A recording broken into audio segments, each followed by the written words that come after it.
花开花落自有时，缘去缘来总有因。大家好，欢迎收听《翠花的秘密》。李笑笑，你是不是在外面偷吃了？我刚进家门，张天宇一边闻我身上的味道，一边质问我：买一小块来尝尝。我怕吵醒小孩，尽量压低声音。加班回来的路上经过超市，见榴莲打折，就买了一小块解解馋，以为在外面吃完不会被发现。没想到他狗鼻子这么灵，一小块也得20-30块钱，你钱多没处花了。你是饿死鬼投胎吗？不吃能死，吃了那么贵的榴莲，你能变神仙还是变金子？在公司忙了一天，我身心俱疲，不想跟他吵，努力压住内心对他的厌恶感。两只耳朵早就练成自动屏蔽他的唠叨。张天宇见我不理他，瞪着两只牛眼，伸手用力推我，我一个没站稳，后腰撞到鞋柜上，痛得我龇牙咧嘴。你是不是经常在外面偷吃？我忍无可忍，推回去。他没想到我会用尽全力推他，向后踉跄2步，就一屁股蹲在地上，顿时发出杀猪声。我又没花你的钱，你少在这跟我大吼大叫。结婚3年，他不仅没给过我1分钱，买了什么东西还要找我分摊。我从来没有见过这么斤斤计较又抠门的男人。你搞清楚，你用的每1分钱都是我们的共同财产。张天宇捂着摔痛的屁股，不依不饶地跟我进出厨房。你这样大手大脚，我们什么时候才能置换房子？从今天开始，你把工资卡给我，我每月给你固定零花钱。我看着张天宇伸出来的手，突然就气笑了。你也好意思管我？你一天抽2包烟，1包40块钱，你咋不说自己乱花钱呢？张天宇理直气壮地看着我，我是一家之主，工资也比你高，你管得着我？这抠逼赚点马尿钱，就整天在我面前耀武扬威，要不是为了生娃，我能比他差？别忘了，你抽的每1根烟都是我们的共同财产。我用他的原话对回去，说多少次了，实在看不惯我随时去离，但想要我的工资卡，门都没有。说完我就把门一关，任他在外面狗叫，跟这个抠逼过得够够的。提了几次离婚，他就是不同意，一边各种嫌弃我，一边又死活不离，简直神经病。他除了管制我，家里其他事一概不管，还一家之主。我呸！在这个家家户户几乎每天都有鱼有肉的年代，恐怕只有我们这种奇葩家庭1周才吃1次肉。今天周3，素了好几天，终于盼到吃肉的日子，心里还有点小期待。但下班到家，我只看见女儿碗里有几片肉，其他都是素菜。我去厨房盛饭时，明显闻到了烤鸭的味道，却不见桌上有烤鸭。我看向负责做饭的婆婆，妈，今天不是吃肉的日子吗？怎么连肉妹星子都没见着呢？婆婆看了眼张天宇，没好气道：这个月花费超支了，哪还有钱买肉？你要馋肉了，再给我1000家用。张天宇嗤笑了声：还吃什么肉？你不是吃榴莲吃饱了吗？他说话时，余光扫见我拎回来的几个苹果，啪一声，用力把碗拍到桌上。你怎么又买苹果了？现在是苹果最贵的时候，你怎么就这么不会持家呢？我懒得跟他解释，女儿正在长身体，她爱吃苹果，我便买了几个回来给她做苹果泥。没想到这抠逼又唠叨起来了。婆婆在一旁阴阳怪气，赚的钱还没有花的钱多。哎，这日子咋过呀？我看着一唱一和的母子，冷笑道：确实过不了，赶紧劝你儿子跟我离婚。母子俩对视一眼，张天宇猛地站起来，一脚踢开身后的椅子，指着我大吼：你别整天把离婚挂在嘴边，别以为我不敢跟你离，要不是因为乐乐还小，老子早让你滚蛋了。我放下碗筷，抱上2岁的女儿，离呀，谁不离谁王八蛋。离婚后乐乐跟我，你每月给抚养费就行。想得美！张天宇猛地拍桌子，真要离婚，你什么都带不走，连你卡里的钱也得分我一半。行，什么时候去离？真是法盲！我的钱分他一半，难道他的就不用分给我一半吗？女儿的抚养权我就更不用担心了，她还没到3岁，按法律是跟妈妈过的。不过这对母子贼会算计，估计早背着我把该转的都转了。这个家说白了也没什么好转移的，现住的2套一居室的老破小本来就是婚前财产，没什么争议。再就是张天宇的工资，这点我还真看不上，但他要跟我扯犊子，1分钱我也要跟他算得明明白白。乐乐妈，你别动不动就提离婚，这样对孩子不好。婆婆见我态度坚定，又出来做和事佬了，不就是肉吗？明天我给你煮就是了。我冷笑，每次都这样糊弄我，明天还是清一色的蔬菜。天宇，你也少说2句。张天宇见他妈使眼色，也稍稍收敛起脾气。我就说你2句，脾气就暴起来了。离了我看谁还要你，用不着你操心。你考虑一下离婚的事。我说完，抱着女儿就走。婆婆怕我趁机抱走女儿，一把抢了过去。你要出去就自个出去，别带乐乐去。女儿被她吓得哇哇大哭。我正要抢回闺女，又听老太太小声嘀咕：“都一样的饭菜，我们能吃，你为啥就不能吃？”说完还朝我翻了个白眼。一样的饭菜，我本来不想拆穿他们的恶行，但都到这地步了，实在没必要给这对母子脸面了。我一个箭步冲到厨房，动手翻垃圾桶。张天宇和他妈跟进来，看见我在翻垃圾桶，急忙上前阻拦。我用力扯开已经束好的垃圾袋，哗啦，里面的垃圾尽数散落在地上。落在我脚下的是一堆烤鸭骨头，母子俩呆愣住，没想到我会扒拉垃圾袋。妈，买烤鸭了！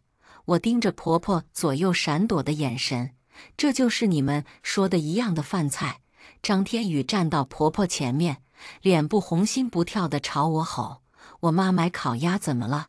她年纪这么大了，白天帮我们带乐乐，买点好的犒劳自己有啥不对？买烤鸭没什么不对，但吃独食是不是太过分了？我可是每月交了2000伙食费的，看这些骨头还是整只烤鸭，也不怕撑死。张天宇，你也没少吃吧？”我一脚踢开地上的鸭骨头，合着就我一人天天吃素菜呢，这是人干的事吗？乐乐妈，这些烤鸭大多数都是乐乐吃了。婆婆越说越小声，连她自己都没脸再说下去了。你好意思说我妈？你自己不也在外面偷买榴莲吃吗？我吃榴莲这事，这抠鬼估计能拿来说我一辈子。行了行了，别吵了，时间也不早了，我得回去了。婆婆实在没脸待下去了，她把女儿还给我，匆匆收拾好垃圾就回隔壁小区她自己家去了。张天宇咬牙切齿地指着我：“你嘴巴咋这么贱呢？我妈就算买龙肉吃也不为过。”她这是典型的谎言，被人当场揭穿后恼羞成怒的狗样。你们做得出来还怕我说？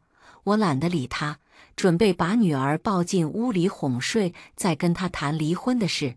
谁知那王八蛋碗筷都不收就跑了出去。我最了解这个抠鬼，每次理亏了就脚底抹油跑开，等劲儿过了再回来，典型的窝囊废行为。窝囊废还好意思恶人先告状，没想到他还有脸去找我们当时的牵线人李姐诉苦。他跟李姐说我花钱大手大脚，只顾着自己舒服，不为家人考虑，还说我好吃懒做，对他妈不好，话里话外还责怪李姐把我介绍给他。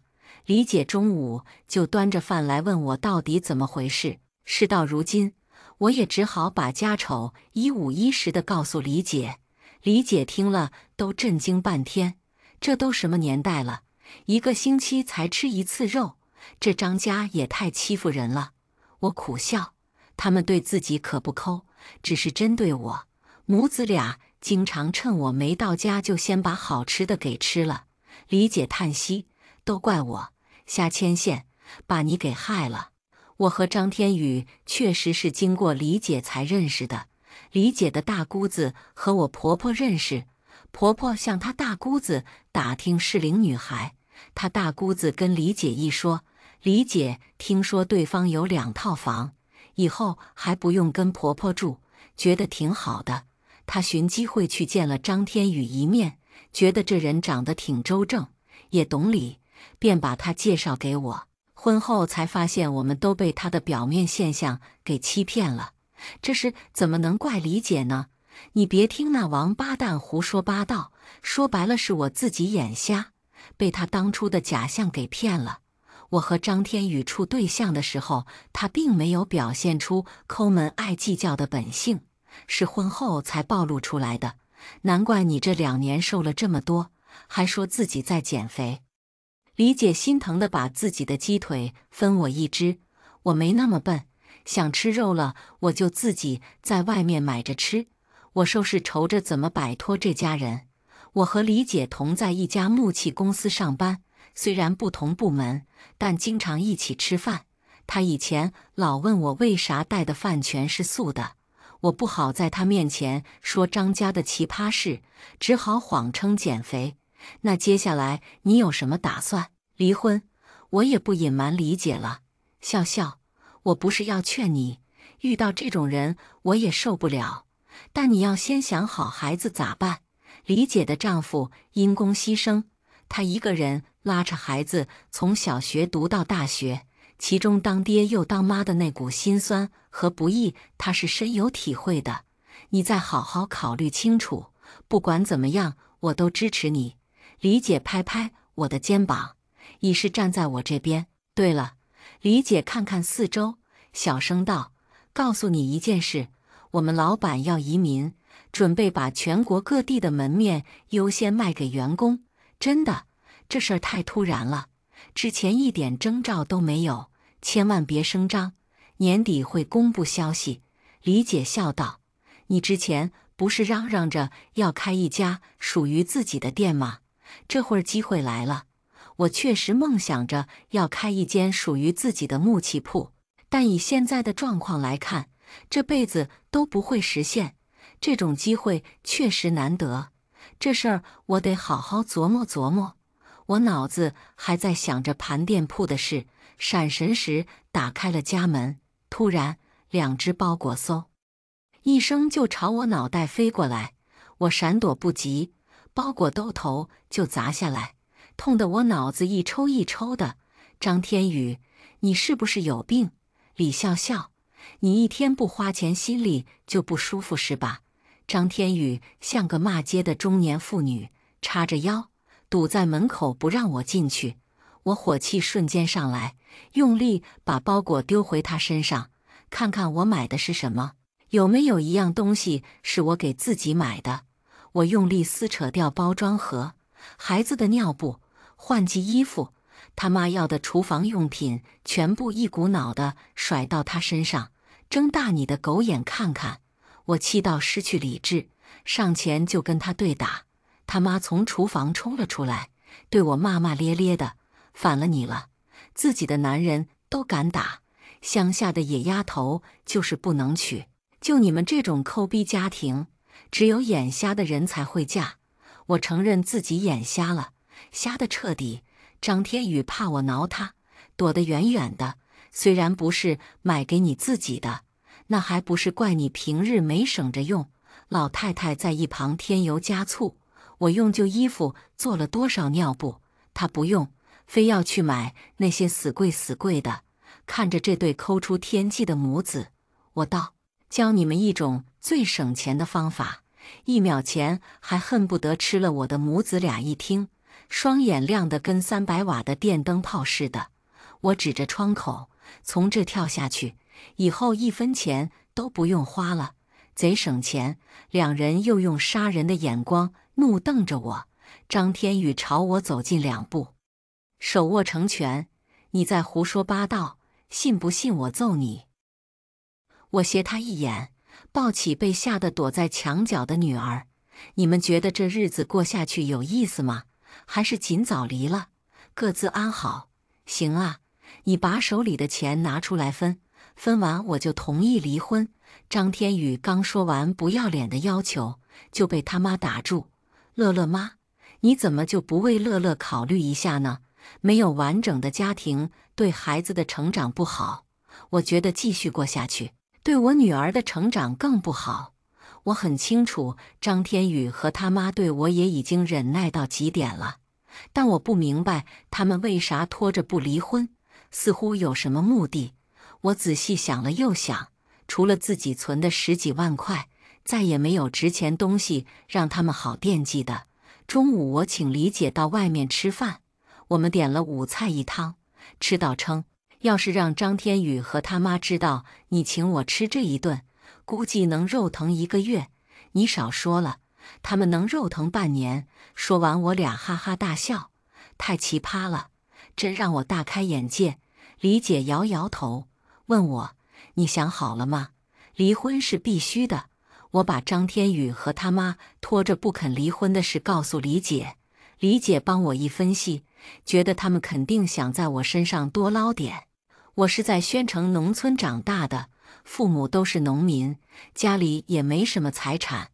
我自己除了婚前存的10几万，婚后几乎没存什么钱。我俩想了半天，也没想到我有什么值得那母子惦记的。李姐正好跟我婆婆住同一个小区，她说找机会帮我套套我婆婆的话。我跟李姐道了谢，又跟她说了我离婚后想同她合伙盘公司木器铺的想法。李姐在木器公司干了20几年，她聪明能干，又有丰富的工作经验，与她合伙盘店最合适不过了。但李姐说她再过2年就退休，不想折腾了。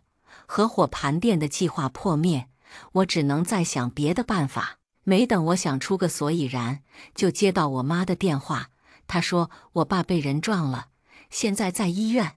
我请了假，又给张天宇打电话，想告诉他我爸出车祸了，让他同我一起回去看看。毕竟现在还没有离婚，他还是我爸的女婿。结果这王八蛋不接电话也就算了，还直接关机。我给他妈打了声招呼，就坐高铁回家了。回到家，我妈见只有我一人回来，问女婿咋没一块回来。我向来报喜不报忧，不想父母担心我的事，便寻了个借口说他走不开。特别是他们思想还很保守，一直觉得我们家是农村的，我嫁了1线城市的土著，是我们家高攀了他们家。每次回来都要叮嘱我要好好跟他们相处，他们那种卑微感让我不敢向他们坦然更多。我爸车祸造成2腿骨折，当天就手术，幸好肇事者没逃逸，承担了医药费和后续治疗费。在医院忙了几天，我爸出院后，我又在家照顾了2天，就准备回去。临走前，我爸拉着我说，老房子征收的事已经有眉目了，最晚2个月就能收到钱。那笔钱我和你妈想过了，全部给你们置换房子。我打断我爸，谁要征收老房子？你不知道？爸妈对视一眼，我不知道，你们又没跟我说。我一脸懵，原来爸妈都以为对方跟我说过了。老房子那片区域被一家影视公司看上，要买下来做影视基地，这是你们跟张天宇说过吗？我爸点头。去年国庆你们回来时，我跟他提了一嘴，难怪拖着不离婚，原来是盯上我爸妈的钱了。以后征收的事不要再跟他说一个字，这笔钱到账后你们先收着。我妈心思细腻，看出了苗头，你俩是不是出什么事了？我认真想了想，与其让他们猜疑、担心，还不如直接跟他们坦白，反正迟早都会知道的。我把自己的决定告诉了二老，两人听完我的话，都久久没有说话。最后，我爸叹息一声：“你从小到大就独立自主，想好了就行。到时让你妈去海城帮你带娃。爸妈没什么文化，就是老实巴交的农民，向来不善言辞。但不管我做什么事，他们都会站在我身后。我让他们别操心，我会处理好自己的事。好几天没见女儿了，怪想她的，以为开门就能见到她那张乖巧可爱的小脸。没想到一进门就看见张天宇那张我欠他800万的臭脸。母子俩带着我女儿正准备出门，哟，还知道回来。张天宇又摆出那副尖酸刻薄的嘴脸。乐乐妈回来了，婆婆手里拿着韩国烤肉的菜单，上面已经圈圈画了好几处，显然两人是准备去吃韩国烤肉。婆婆见了我就把宣传菜单藏身后，这几天辛苦妈了，我来带乐乐吧。我接过女儿，这时张天宇把我扯到一边：“你这次回去花了多少钱？你花钱之前怎么没给我打电话呢？别忘了，你用的每一分钱都是我们的。”滚！我厌恶地甩开他的手，不想跟他说话，甚至感觉有他在的地方，空气都是浑浊的，让人窒息的。李笑笑，你怎么这样没教养？婆婆上前指责我：“你们倒是挺有教养的，岳父发生车祸，不去探望也就算了，连个问候也没有，回来立马跟我算账，你们真是好教养啊！”张天宇一脸理所当然：“那是你爸，又不是我爸，我管这么多做什么？”虽然知道这抠逼的品性，但听到这么无情无义的话，我还是愕然了好一会儿。我一句话都不想跟他说，扭头就走。没想到又被他一把拽回来。我问你，上星期商场新开面馆给的优惠券你放哪儿了？我又甩开他的手，抱着女儿就进房间。这抠逼亦步亦趋地跟了进来，快把优惠券给我，马上过期了，我去用掉。扔了！我大吼：“你扔了？那可是5块钱，你竟然扔了！”他露出无比肉痛的表情，比死了爸妈还心痛。我真是眼了瞎，才娶了你这种不会过日子的败家玩意儿。张天宇一边破口大骂，一边推搡我，完全不顾我还抱着孩子，也不心疼孩子被他的凶狠样子吓得哇哇大哭。为了保护女儿不被他弄伤，我只能左右闪躲，最后还是被他打了2拳，女儿也被扇了一巴掌。他妈站在门口，冷眼盯着张天宇对我母女动手。过了好一会儿，才不紧不慢地喊了句：“差不多就可以了。”要不是怕给女儿带来心理阴影，我立马冲进厨房，拿把刀砍了这对母子。我只能随手抓起放在梳妆台上的剪刀，拼命往他身上戳。狗东西怕死，不敢再动我，边逃边朝我吼：“以后再这么败家，我就打死！来呀，窝囊废！我怕你！”我死死盯着他杀人的眼神，记住你今天对我做的事，你除了会吓唬人、乱花钱，还能干啥？没等他说完，我抬起脚往他裤裆下狠狠一踢，再一脚把他踹出房间，锁上门。外边立马传来母子的咒骂声。我冷静下来，把女儿哄高兴，再趁着母子俩还没有反应过来，把房间的摄像头藏好。这摄像头是女儿1岁后我去上班，她见不着我就大哭大闹。婆婆受不了，便要求我去买个摄像头，让女儿可以随时通过摄像头看到我。没想到今天派上第2个用场。到公司后，我利用休息时间把摄像头里面的资料拷贝到公司电脑，然后把有用的内容剪出来。期间李姐来找我，见我脸上有淤青，问我是不是被张天宇打了。我告诉他昨天晚上发生的事。李姐听后气得要去给我讨公道。我说暂时不用，再让他们狂几天，我先收集资料，时机成熟再起诉离婚。李姐点头赞同，觉得尽快处理离婚才是王道，跟这种人耗下去只会浪费生命。对了，我前天跟张天宇他妈聊了一下，他提到你们要置换房子的事，还说到时你爸妈会资助一笔钱。我怀疑他拖着不离，就是想要你爸妈这笔钱。你猜对了，我把母子俩觊觎我爸妈征收款的事告诉李姐。离，这种人不离还等着过年。我点头，之前想着他要爽快一点离了，以前的事就算了，但我现在改变主意了，属于我的1分钱他都必须付给我。李姐拍拍我的肩膀，有什么可以帮你的，你只管说。我笑道，还真有。5月正是吃榴莲的时候，下班后我就买了个8斤的山猫回去。张天宇见我拎着大榴莲回家，眼睛都瞪秃了。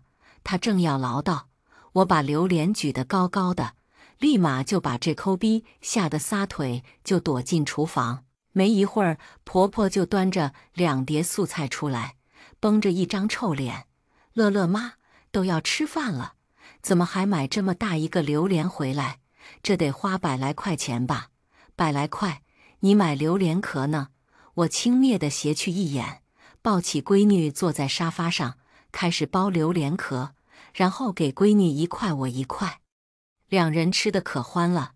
张天宇和他妈凑过来看了眼小票，吓得张大嘴：“你个败家玩意儿，300多的榴莲也下得去嘴？”张天宇气得想抓我的榴莲，我动作比他快，抓起榴莲壳就砸他的臭手。哎呀，出血了！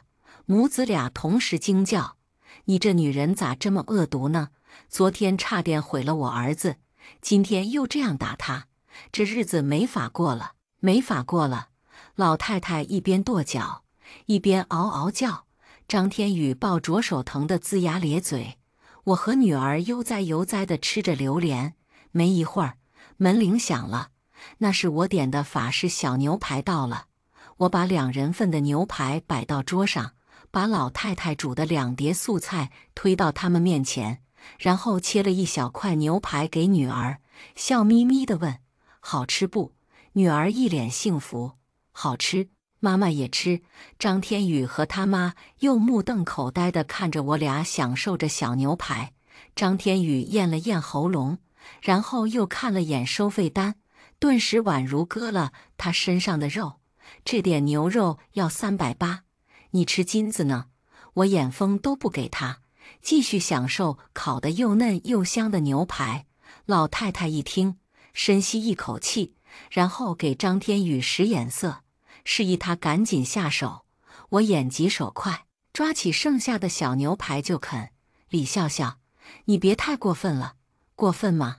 我一脸享受地看着愤怒的2人，花自己的钱犯法了。我可不像某些人，抠得要死，贪了别人的钱还舍不得花1分。等着带进棺材里，母子俩紧张地对视一眼，纷纷倒抽一口气。你胡说八道什么？张天宇心急又心虚，一副要掀桌的样子。没等他行动，我一把将桌子掀了。你狗吼什么？看把女儿都吓着了。婆婆目瞪口呆地看着撒了一地的饭菜，然后一屁股坐在地上大哭。这日子一天都过不下去了。我心里冷笑，这什么急？你们的好日子还在后头呢。张天宇怎么也没有想到我会突然做出这种事，气得整个人都在发抖。他匆匆跑进屋里拿扫帚，准备打我。这时我电话响了，接通电话我就惊喜大喊：“征收款下来了！”什么？有近100万？不急，置换房子的事暂时不考虑了。他们对我也就那样。我余光看见张天宇闪电般地扔下扫帚，老太太也站了起来，都竖起耳朵听我讲电话。我挂了电话，两人就扬起笑脸凑上来，笑笑，你家老房子的征收款下来了，这狗东西变脸真快，怕是以前去四川学过变脸。乐乐妈，这真是天大的喜事啊！看来咱家置换新房有眉目了。我呸！我爸妈的征收款跟你家有啥关系？我面无表情地看着满地狼藉。老太太这会儿倒挺会看脸色。没事没事，我来收拾，你带乐乐玩会儿吧。哦，那麻烦妈帮忙把我没吃完的榴莲打包好放冰箱里，你想吃就吃吧。吃完我明天再买几个回来。说完我转身进屋，正好看见母子俩肉痛到抽筋的脸。张天宇跟着进来，一脸讨好，笑笑，咱爸妈说了，拿到征收款后资助我们换房子。我笑，张天宇，你没事吧？前儿还说我爸跟你没关系，这会儿就惦记上他的钱了。我那不是气头上说的吗？张天宇狗腿的帮我捏肩膀，被我一脚踹开。你爸的钱啥时候能拿到？他不要脸的继续凑上来。我忍着恶心问他准备换到什么地方。张天宇开始滔滔不绝。宝盛苑离我公司只有2站地铁，那里地段好，设施齐全，还是学区房。把这套小房子卖了，再加上你爸给的100万，就差不多了。自私的狗东西，那地方离我上班1小时地铁，亏他想得出来。新房写谁的名字？我盯着他的眼睛问。张天宇呵呵的笑，模棱两可道：“这个嘛，到时候再看呗。我爸这钱吧。”我故意欲言又止的样子让张天宇紧张起来。他谄媚道：“笑笑，资助我们换房是你爸亲口说的，不信你去问他。再说了，这房子这么小，乐乐大了总不能还跟我们挤一间房吧？你觉得就你天天对我大吼大叫的，我们能坚持到乐乐长大？”我冷笑，说完就把他赶出去。咋样了？婆婆见张天宇被我赶出来，立马凑上来打听消息。他爸的钱啥时候到账？没说。张天宇把他妈拉到一边说了好一会儿悄悄话。隔天一早起来，我就看见桌上摆了丰盛的早餐，平日都是白粥配咸菜。婆婆笑脸相迎，张天宇还破天荒地问我晚上要吃什么。我不冷不热地应着，心里却非常满意，看到他们表演四川变脸。白天，我利用休息时间整理出这些年我为这个家所有的花费，还好基本都是网上购物，都有清单明细，不整不知道，一整吓一跳。这2年赚的钱1分没存，还花了婚前存款3万。晚上到家，桌上摆着鱼肉，还有烧鸭。婆婆看见我抱着几个快递回来，脸上黑了几秒后，又笑脸打招呼：“乐乐来，试试妈妈给你买的新鞋子、新裙子。”我故意把小票放桌上，婆婆斜眼瞄去，顿时惊呼：“这么小的鞋子要300多，这是名牌，当然要贵点。”我给乐乐穿上新鞋新裙，接着又拆开另外几个包裹，把成套的大品牌护肤品与新上市的某品牌夏装摊在沙发上。婆婆看见标价，差点没晕过去。看着不敢怒不敢言的老太太，我心情倍儿爽。可惜抠鬼老公不在。我刚想问张天宇为什么还没回来，婆婆的手机就响了。听他们的对话是有人约张天宇吃饭，地点就在家附近的商场。我想起那个每月都请他饭的特殊客户，把名牌衣服重新装上，告诉婆婆衣服不合适，我去退了。婆婆一听我要去退衣服，也没多想，还一个劲地催我赶紧去。很快在一家高档牛排餐厅找到张天宇，这抠鬼平日舍不得吃这么贵的，有人请自然要很宰人家。我选了个与他们只隔了1道屏风的位置，刚坐下就听他客户说：“兄弟，我们公司最近盯得紧，你看能不能这样？以后年底我一次性把钱给你，就不逐月给你了。”张天宇立马道：“那不成，你要是不方便做，有的是人排队等着。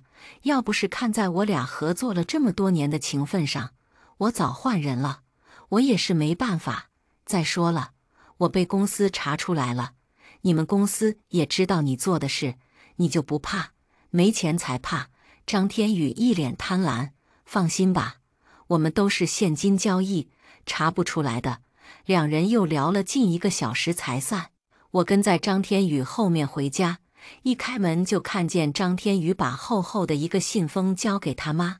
两人见我进来，一个用身体挡着我的视线，一个神速般把信封塞进口袋里。乐乐妈，你不是去退衣服吗？咋又带回来了？婆婆若无其事对着我又板起黑脸。你听错了，我说的是换。张天宇瞅了眼衣服的牌子，嘴角立马抽搐。我们马上要置换房子了，你就不能节制一点吗？我不仅不节制，接下来天天拎着一大堆好东西回家，看着母子俩每天恨得牙痒痒，但为了得到我爸的钱，不得不忍着。我心里快爽翻了。隔天下班，我又约李姐一起去逛金店。我一口气挑了2只粗大的手镯、2条金项链和2条100克的金条，加起来10几万，把自己的卡刷爆了。李姐看着我迷惑的行为，一脸懵：“你把钱都花了，不打算盘店了？”我神秘一笑：“我买这些就是为了盘店。”李姐，你家有保险柜，这些东西能不能暂存你家？李姐聪明，很快就想到了我的意图。只要你信任我，当然可以。可是你们离婚了，他要是申请查你的流水，也能查出来，瞒不住的。我告诉李姐不用担心，早就想好了对付张天宇的对策。我把真金让李姐带回家藏起来，自己拎着一套一模一样的金饰回家。到家后发现张天宇和婆婆都在，我兴奋地拿出刚买的金器给他们看，两人目瞪口呆半天。张天宇终于不装了，指着我鼻子问：“你到底啥意思？天天就知道买买买，这日子还过不过了？房子还买不买了？”我说：“现在金价跌到底了，是个千载难逢的机会，正好给闺女备嫁妆。妈，你不是有钱吗？你也赶紧去买点。”我笑嘻嘻地看着老太太：“我哪来的钱？再说我也没那么败家。”婆婆扭头就走，来个眼不见为净。张天宇见我油盐不进，平复了一下心情。今天下午我又去看了宝盛苑那套房子，他主动把楼盘的资料给我看，这套3室1厅真不错。听完后，我大手一挥：“挺好的，买。那你爸的钱？”张天宇一扫刚才的阴郁，一脸激动地看着我。过几天我再回去一趟，了解一下进度。我瞅了瞅这套老破小，张天宇，你是不是先考虑把这套房挂出去卖了？万一我爸的钱先到位，你房子还没有出手，看上的楼盘不得白瞎了。张天宇想了想，觉得我说的有道理。他说：“这老破小核心楼盘的事交给他来操心，让我负责把我爸的那100万拿来就行。”我模棱两可地回了他一句。接下来一段时间，张天宇忙着卖房子和跑售楼处，每天到家就催我回去找我爸要钱。他说卖老房子的事已经谈好了，随时都能出手。售楼部那边也说好了，如果10天内签合同付全款，可送1个车位，这可是天大的诱惑。张天宇向来虚荣心强，和我结婚后一直嫌弃我工资低，说我挣不到钱，不能助他换个大房子。现在有了我爸的征收款，又在房产中介的循循善诱下，他对宝盛苑那套房子势在必得。我一边与他周旋，一边跟公司的业务经理谈宣城的门面铺转让手续。谈得差不多时，我爸那边正好也传来了好消息，但我不急，火候还没有到，我还需要做很多事情，准备很多资料。这天一早，张天宇又接到中介和售楼部催他交易的电话，挂完电话他又催我，我满口答应，转身就打了一个电话。晚上，张天宇是被客户送回来的。送他回来的男人看见我，表情尴尬又紧张。嫂子，张哥喝了半斤白的。我点头应好，正要关门，那人急道：嫂子，我那事还得麻烦您继续保密。我说那得看你怎么配合我了。男人点头哈腰地说一定配合。我满意的把人送走，关上门，转身看着已经醉死的男人，抓起他的衣领，狠狠地扇了好几记耳光。没反应，很好。我掏出他的手机，用指纹顺利解锁，又用短信方式登录2个网上银行，2个银行的余额都只有200-300块钱，但打开流水，每个月都有存取记录。结婚3年，我到现在才知道他的工资到手就有15000，并不是他说的9000块。我把他这几年的流水全部下载发到我手机，又清理掉所有记录。又过了2天，他已经被中介和房产公司下了最后通牒。我看火候差不多了，在他再次催促时，我松口了，答应回去找我爸要钱，他留在海城卖房子和交新房的定金，等我爸的钱一到位，立马签合同付全款。张天宇非常赞同我的计划，因为他也有私心。我到家才几分钟，张天宇就来电话催钱的事。我爸的腿伤恢复的怎么样？他是一句也没问。挂了电话，我爸妈一脸郁色地看着我，这姑爷眼里就只有钱。哎，甭管他，我早就不在乎这种人了。闺女跟爸妈玩得开心，一点生疏感也没有，我便放心去做自己的事了。我爸把卖祖屋得来的70几万全部交给我。隔天，李姐和公司的业务经理也到达了宣城。我们仨在外面跑了几天，终于把全部转让手续办好。目前店里人员不动，还是维持原样，经营权要下月才能交到我手里。临走前，业务经理拍拍我的肩膀：老板很看好你，让你好好干，把我们中国的纯木器具做大做强。我坚定地点头应好。李姐也握紧我的手，让我好好干，还让我暂时先别急着回海城。我短期内也没有打算回海城，因为我的目的还没有达到。正好我爸的腿恢复不是很好，经人介绍了北京一个老中医。趁着这段时间，我带着家人去了趟北京。这段时间，张天宇的电话就没断过。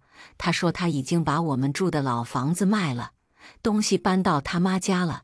他用这笔钱付了新房的定金，还命令我明天一定要把我爸的100万带回去。我应了声，就把主卡关了，换成副卡。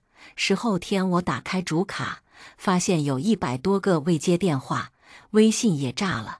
张天宇和他妈咒骂我的信息一条接一条，我才听了几条信息，他的电话就来了：李笑笑，你要钱要到北京去了，你是存心不想过了是吧？我心平气和地道：还真是，这些天带我爸去北京看腿了。那边传来他呼呼的喘气声。那你为什么关机？手机被偷了，你有急事怎么不打我爸的手机呢？电话那头沉默了好一会儿，他不是不想打，是因为他压根就没有存我爸妈的电话号码，压根就没把他们放在眼里。我不跟你扯，你赶紧把钱带回来。我借了朋友近100万付了全款，答应他明天就还。呵呵，哪个朋友这么大方，能借他近100万？他还以为我不知道那笔钱是什么来历呢。事实上，我早猜到这狗东西舍不得违约金，然后逼着他把那笔钱拿出来。我说好的，明天我就回来，跟你算算钱的事。隔天一早，我就孤身一人回了海城。我敲开他妈家的门，老太太一见我就指着鼻子咒骂，说我不是好人家的女儿，没教养，出尔反尔。我笑眯眯地坐在沙发上，看着老太太扭曲的脸，您老省点力气吧，省得待会儿气晕过去。张天宇跟上来，钱呢？快给我，我明天就要还给朋友。哪个朋友借你的？收据给我瞅瞅。张天宇犹豫了一下，还是把收据给我看，看见上面的签名，我笑了。借款人名字是假的，但我知道帮忙签字的人正是与他同流合污的那个合作方。我之前还想着他帮了我，怎么样才能不伤及他，现在不用烦恼了。购房合同给我看看吧。我拍好收据，抬头看着母子俩，两人对视一眼，还是把购房合同给我看了。果然，上面就写了母子俩的名字。张天宇舔着脸解释：“这不是联系不上你吗？时间又紧急，只好先写我和我妈的名字。不过你放心，过段时间把你和乐乐的名字加上去就行了。”是啊，乐乐妈，只要把你爸的钱拿出来，还了天宇借的钱，以后这房子都是你们的。我把合同放在桌上，看着母子，不用麻烦了。我今天回来是跟你谈离婚的。张天宇愣了一下，霍地站了起来。李笑笑，你是在玩我？你根本就没想着拿你爸的钱来买房子，拿我爸的钱给你们两个贪婪的抠逼买房。你们算老几？我冷眼瞟去，把委托律师拟好的离婚协议丢到他面前。好好看看我的条件，同意就友好离婚，不同意就走法律程序。母子俩凑着脑袋翻着离婚协议，看完后，张天宇冷笑：“你是不是疯了？要我给你100万，还要乐乐的抚养权，还要我每月付3000块的抚养费，有问题吗？做你的春秋大头梦去吧！”老太太抬手就想打我，你最好想清楚再动手。我一把甩开老太婆的手，否则我告你母子家暴我，到时还得加钱。老太婆脸色瞬间苍白，捂着胸口呼呼喘着气，气死我了，没法活了。我可没有狮子大开口。说着，我把厚厚一沓证据甩他们脸上，好好看看吧。两人又着急忙慌地翻着资料，看见转移资产和张天宇与合作商私下勾结贪污的证据，脸色瞬间吓得苍白。你就是个毒妇！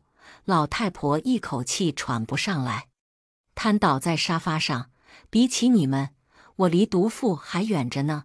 我冷笑，给你1天时间思考，不回复就当默认走法律程序。不过我得提醒你，走法律程序，你不仅人财两空，还有极大可能去蹲大牢。说完我就走。张天宇拦着不让我离开，夫妻一场，非要做这么绝。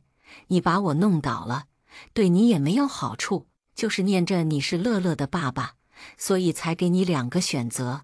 否则，我看着他那张虚伪的脸，话又说回来，这么多年贪了上百万，这么多钱竟然连亲生女儿的一片尿布都没有买过，你配做父亲吗？说完，我拎着自己的行李就走。张天宇猛地把我拽回来，想走，没门，不把话说清楚，你就别想离开这里，是吗？我话音刚落，他家的门铃就响了，来人正是同小区的李姐。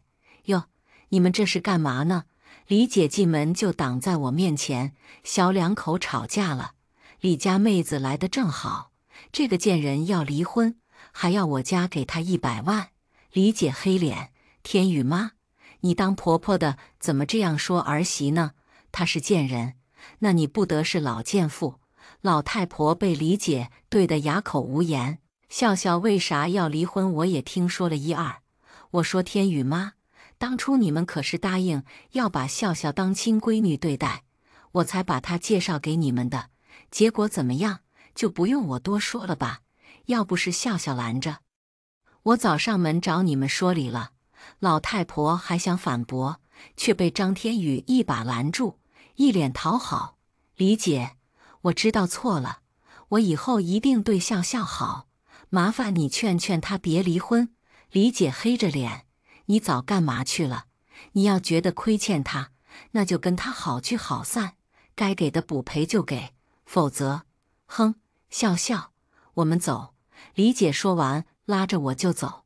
母子俩追到李姐楼下就不敢追了。没受委屈吧？李姐笑眯眯问。没，你来的正及时。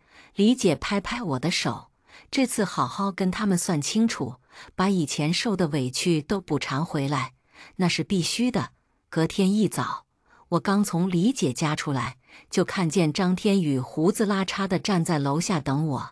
笑笑，我们找个地方聊一下吧，有什么在这里说。多看他一眼，我都觉得恶心。回头想想，我都服自己，怎么跟这种人过了3年？张天宇犹豫了一下，道：“我答应给你10万，我也同意把孩子抚养权给你。至于抚养费，我只能1个月给1000。”我嗤笑：“你是不是没理解我的意思？我给你的是选择题，不是谈判。这样，我俩以后不用再见面了。你有什么直接找我律师谈吧。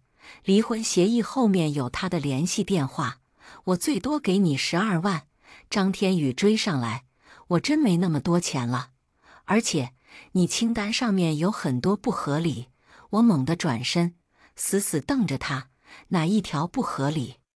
结婚3年，家用都是我在出，你的钱几乎全部转移给你妈，别忘了这些钱也有我一半。我给他的清单里所有家用平摊，他的钱分1半给我，还有各种利息，他的公积金，我和女儿的精神补偿等等。3年要100万不过分，可你连利息都算上，还算这么高，这有点……”我抱着双臂，冷眼道：“你去外面打听打听，借钱给别人哪个不是这么高的利息？”张天宇红着眼：“你别太过分，那是我妈，跟借钱有什么关系？